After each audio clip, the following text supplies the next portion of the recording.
is the most cruelty in our life? To be in front of the mirror and to recognize you.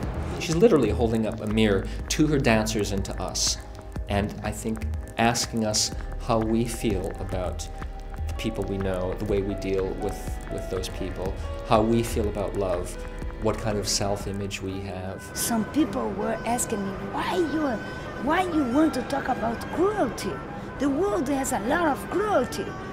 Everybody's dying, the wars, everything, and I was talking to them, it's not about this, it's not a social, it's not a political performance, no way, it's the cruelty about us. Cruel is about emotional politics, I think. The first act ends with a very, well, I can't think of a better way to describe it than a rather loving act of violence.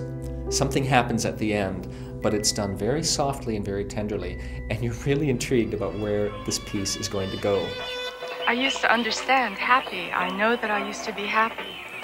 I was really happy. The piece goes between, I think, fantasy and reality worlds in a very seamless way, but I think this is revealed in the third act, which involves 4 revolving mirrors. And inside the mirror is a hole, which is sort of a keyhole, a peephole. So there's things about layering that she's examining in a very visual way. It's a little surrealistic, that I like very much. It's this kind of paint, and it's a body solution, because instead that you look in front of the mirror and you feel something, and you open and crack, one leg going, like one leg, one part of you, and it's like you have more than 2 arms, more than 2 hands. The mirror is when you are at home alone and you look to the mirror and you can see your backgrounds and you can have your desire and you can see that your face is not the same as 5 years ago. So there's a journey that happens in this dance, from introducing the characters, explaining their very complicated relationships, and then going into some other highly reflective place, very multi-layered.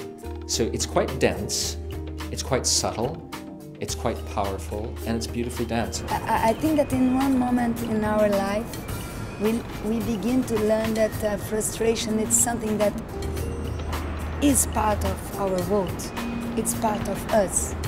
And we need to accept, to learn, and how to live with this. British audiences will want to come see Deborah's work because it is very sexy, it's got meaning in it, and I think it will make them look at themselves.